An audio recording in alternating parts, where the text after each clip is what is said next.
ભક્ત ગોરા તું ભાર. પરોપકાર એટલે હું?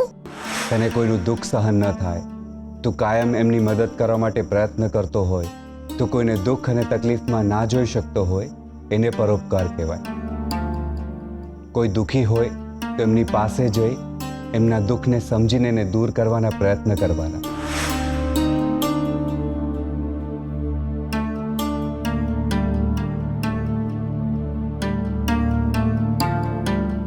કાવેરી માસી, ગોકુળમાં હંધાએ લોકોએ કૃષ્ણને ખૂબ પ્રેમ આપ્યો. યશોદામાં, ગોવાળિયા, ગોપી, રાધા આ હંધાએ કૃષ્ણને ખૂબ પ્રેમ આપ્યો. કૃષ્ણએ એમના પ્રેમને તાતડે બાંધ્યો ને આટલા બધા પ્રેમની વચ્ચે પણ ગોકુળ છોડીને મથુરા ગયા. જો એ મથુરા ન ગયા હોત ને ગોકુળવાસીઓના પ્રેમના તાતડે બંધાઈ રહ્યા હોત તો એ કંસનો વધ ન કરી શક્યા હોત. કોઈ છૂટે ત્યારે જ કોઈને પામી શકાય છે. આપણે એકલા હોઈએ ત્યારે આપણને સૌથી વધારે પ્રેમની ને હૂંફની જરૂર પડે છે. પણ પછી આ હંધી વસ્તુની આ શક્તિ ન રાખવી જોઈએ. આવું મને મારા ભાઈબંધે સમજાવ્યું છે.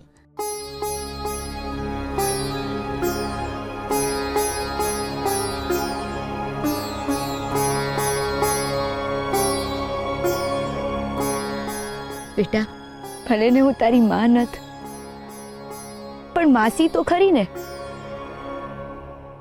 માં કરતા સવાઈ માસી.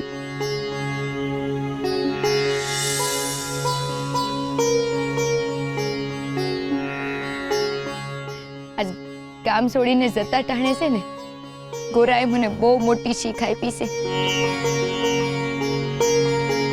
આપણે આપણા સ્વાર્થ માટે કોકના ઘરનો આનંદ કોઈ દિવસ નો છીનવાય.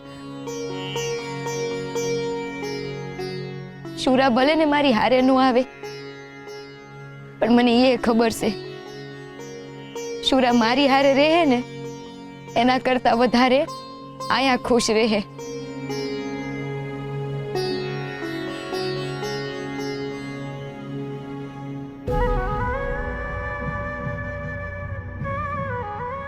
અટાણ સુધી તમે શુરાને જેમ હાચવતા હતા ને આગળ પડે એમ જ હાચવજો હો.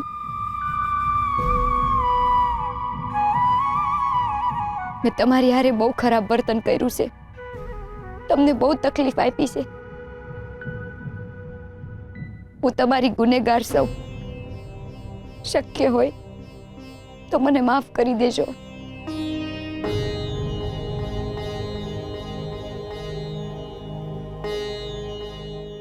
હવે હું અહીંથી રજા લઉં છું.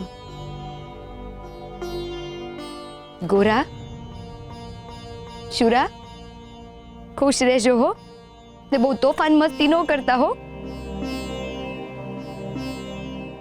જે ખોયું છે એ ખૂબ વાલું છે. એ મને પાછું કોઈ દી મળશે કે નહીં એ તો મને નથી ખબર, પણ મારી પાસે જે વાલ છે એને વેચીશ ને તો એ જ એનું હાસુ પ્રાયશ્ચિત કહેવાશે. સાચું કીધું ને ગોરા? શુરા,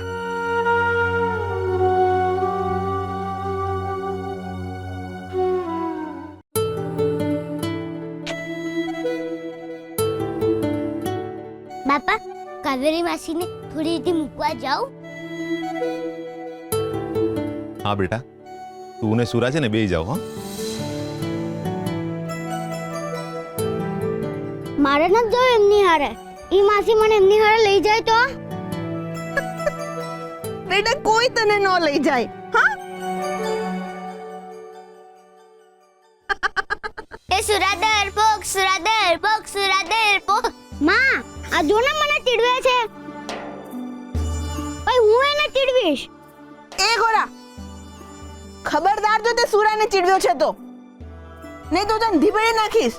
અને હા, આ વખતે આમાં ભગત કઈ નહીં કરી શકે. હા બસ. બોલો શ્રી કૃષ્ણ કનૈયા લાલ કી જય. દ્વારિકાધીશ કી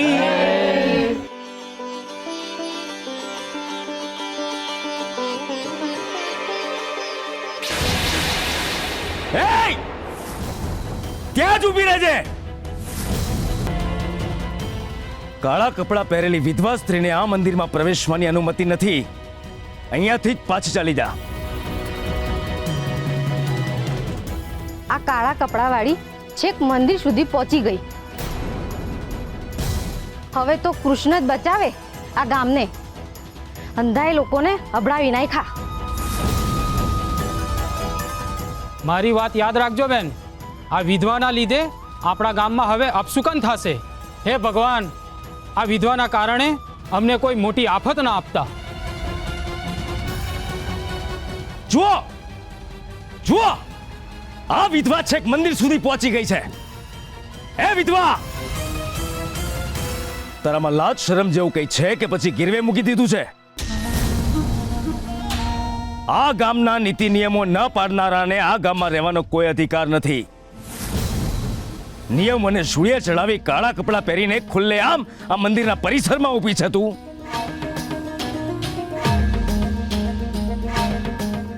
તને ભાન છે? તારા લીધે આ ગામમાં અનર્થ થઈ શકે છે. તારા અહીંયા આવવાથી અમારા બધાની સાથે કૃષ્ણ પણ અપડાઈ ગયો છે. હવે આ ગામ પર કૃષ્ણનો કોપ અવતરશે.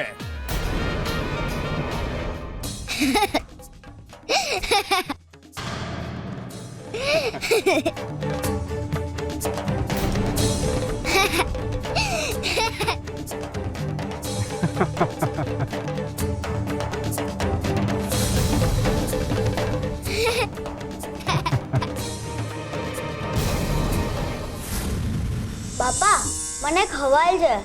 હંધાઈ લોકો કેમ કાવડી માસીને જોઈને દૂર ભાગી જાય? કારણ કે એ વિધવા છે ને એટલે બેટા. તો શું ભગવાન પણ વિધવાને જોઈને દૂર ભાગે? ના બેટા, હરીસેને કોઈ દી કોઈની હારે અન્યાય ન કરે. અંધશ્રદ્ધા, પવિત્ર પવિત્ર, સુકન અપસુકન, નાત જાત, આ હંધી માણસે ઉપજાવેલી વાતું છે. બેટા, હું રહ્યો અભણ માણસ, એટલે શાસ્ત્રમાં હું લખ્યું છે એની મને ખબર નથી. પણ મને છે ને એક વાતની ખબર પડ્યો કે ભગવાન માટે હંધાઈ લોકો હરખા હોય છે. અને એટલે જ ક્યારેય કોઈ દી કોઈને છે ને તિરસ્કારની નજરે ન જોવું. હંધાઈ લોકોને આ જગતમાં જીવવાનો અધિકાર છે બેટા. પછી એ કુંવારા હોય કે પરણેલા, વિધવા હોય કે સદવા, હંધાઈ લોકોને સમાન રીતે જીવવાનો અધિકાર ભગવાને આપેલો છે. સુરા બેટા, કોઈ દુખી હોય ને તો એનાથી દૂર ન જવાનું હોય. એની પાસે રહીને એને સમજીને એના દુઃખ દૂર કરવાના હોય. જે મટાણે કાવેરીબેન દુખી હતા ને તો ગોરા ગયો તો ને એમની પાસે. એમ તારે પણ કોઈ દુખી હોય ને તેનું દુઃખ દૂર કરવાનું, એમની મદદ કરવાની.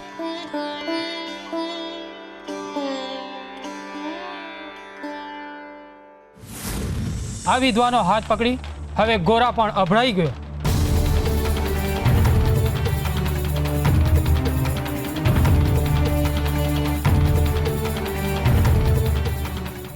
ગોરા, અહીં આવ. હું જે પણ કંઈ કહું એ આ બધાને મોટેથી કે.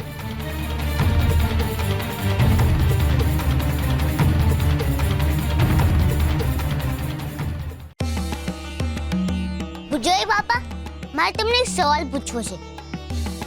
તમે કાળા કાનુડાની પૂજા કરી શકો છો, તો પછી કાળા કપડાં પહેરેલા કાવેરી માસીથી દૂર હું કામ ભાગો છો?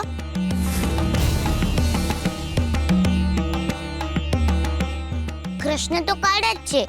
જો એમની પૂજા કરવાથી ન બળવાય તો કાળા કપડાં પહેરેલા કાવેરી માસીથી કેમ ના બળાઈ જવાય? એક શબ્દ નહીં બોલતો ગોરા. તું તો તારું મોઢું બંધ જ રાખજે. તું એક અભણ પરિવારમાંથી આવે છે. તારા જેવા અભણને શાસ્ત્રના નીતિ નિયમોની જાણકારી નથી. અને જે ગામ શાસ્ત્રના નીતિ નિયમોનું પાલન નથી કરતું એ ગામ પર પ્રભુ પોતાનો પ્રકોપ જાહેર કરે છે. અને પ્રભુએ આપેલી સજા કેટલી ભયાનક હોય છે એનો તને અંદાજો પણ નથી.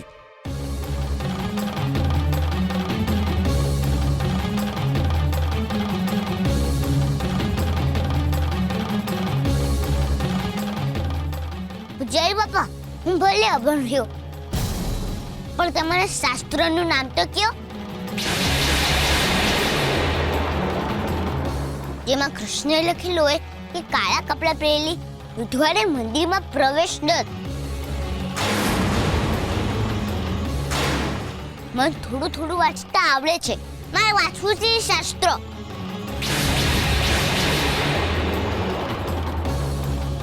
પૂજારી બાપા, તમે ચૂપ કેમ છો? શાસ્ત્રનું નામ કયો ને. હા પૂજારી બાપા, કયા શાસ્ત્રમાં લખ્યું છે? હે અભણો, તમને શાસ્ત્રમાં કાંઈ ખબર ના પડે. ચૂપચાપ ઉભા રહો.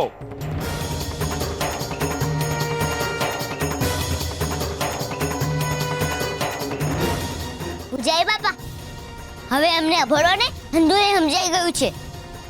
તમે અમારા જે અભણોના અજ્ઞાનતાનો લાભ ઉઠાવીને તમારા નિયમો શાસ્ત્રના નામે અમારા પર થોપી દો છો.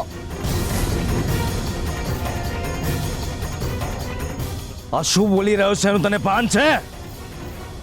તું કોની ભાષા બોલી રહ્યો છે? હું હરિની ભાષા બોલી રહ્યો છું.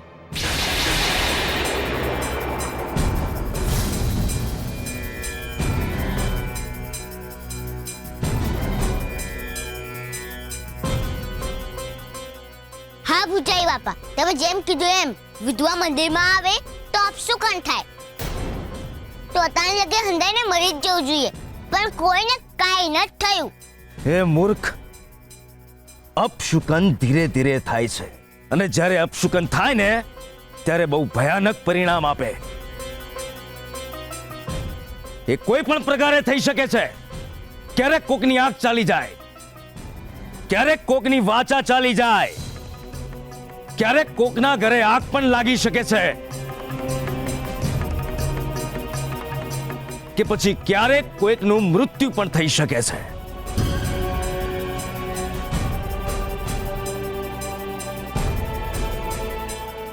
પણ પૂજારી બાપા, કાવેરી માસી અમારા ઘરે આવ્યા હતા ખરા અને રહ્યા હતા, પણ તોય મારી વાચા ન ગઈ ને મારી આંખો હાવ હાજી છે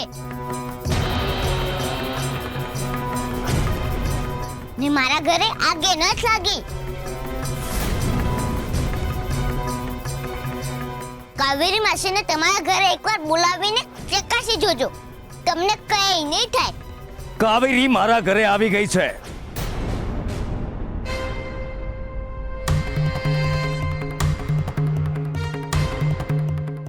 મેં જેને બોલાવી હતી અને એના ગયા પછી 5 વાર મેં મારા ઘરનું અને મારા શરીરનું શુદ્ધિકરણ પણ કર્યું છે.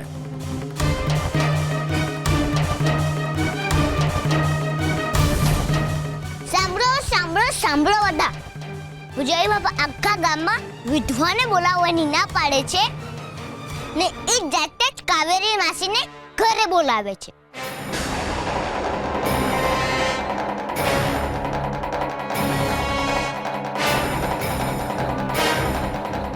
હે પૂજારી બાપા, તમને તેવી હું જરૂર પડી કે આ વિધવાને તમારે ઘરે બોલાવી હતી? એવું તો તમારે શું કામ પડ્યું કે તમારો ધર્મ અપનાવવો પડ્યો? કેમ કે પૂજારી બાપા કાવેરી માસીના હગા મોટા ભાઈ છે.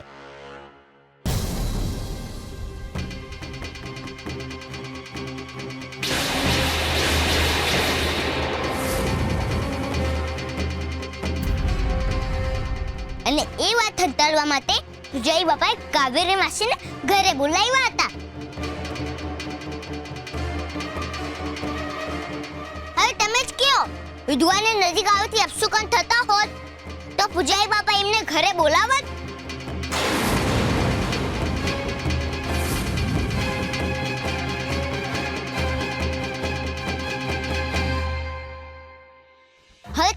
પૂજારી બાપા, બોલાવો તમે.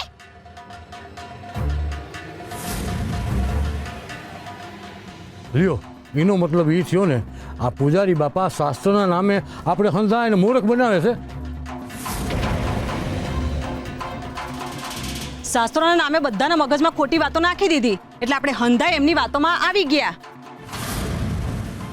જ્યારે નિયમ બનાવવા વાળો જ નિયમ તોડતો હોય તો એને તો કૃષ્ણ કદી માફ ન કરે. પછી ભલે એ કૃષ્ણ મંદિરનો પૂજારી કેમ ના હોય. આ મને છે ને ગોરાની વાત સાચી લાગે છે. આ નિયમો બંને જ ખોટા છે. આ હચવાય કે તૂટે કોઈ ફરક પડતો નથી. ગોરાની વાત સાથે હું તો સમજ છું ભાઈ. હા હા હા હા અમે સમજ છે.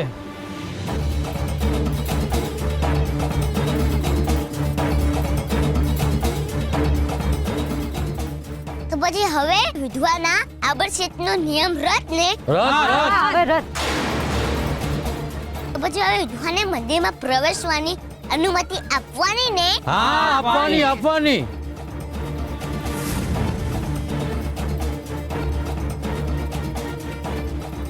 આપણે હંધાય લોકો માણસ છીએ અને આપણે એકબીજાને પ્રેમ કરવો જોઈએ ને પ્રેમથી રહેવું જોઈએ અને એકબીજાની તકલીફમાં એકબીજાને સાથ આપવો જોઈએ.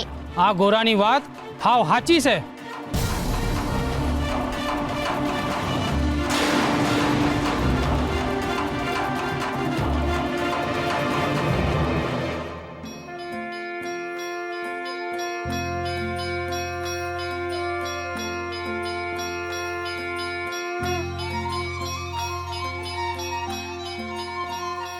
ગોરાએ આજ વરહો જૂના ખોટા નિયમોનો અંત લાવ્યો છે. એની શ્રદ્ધાએ અંધશ્રદ્ધાને દૂર કરી છે.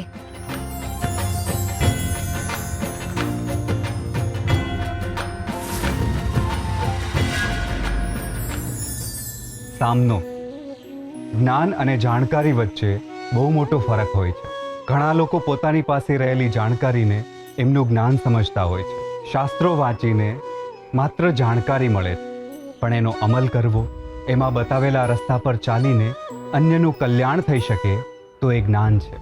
જ્ઞાન હંમેશા સવાલોના જવાબ મેળવવા માટે આતુર હોય છે તથા અહંકારીઓને સવાલ કરીને એમનો સામનો પણ કરતું હોય છે. હંમેશા અન્યાયનો અને અહંકારનો સામનો કરતા રહેવું એ જ્ઞાની મનુષ્યની નિશાની. જો અન્યાયનો સામનો કરવામાં ના આવે તો એ સતત ને સતત વધતો જાય છે અને એનો વ્યાપ પણ વધતો જાય છે. અને એટલે જ આ સંસારના સજ્જનોની જવાબદારી છે દુર્જનોનો સામનો કરવો. સજ્જનો જ્યારે શસ્ત્ર ઉપાડે છે ત્યારે લોહી નથી વહેતું, ત્યારે શાસ્ત્ર વહે.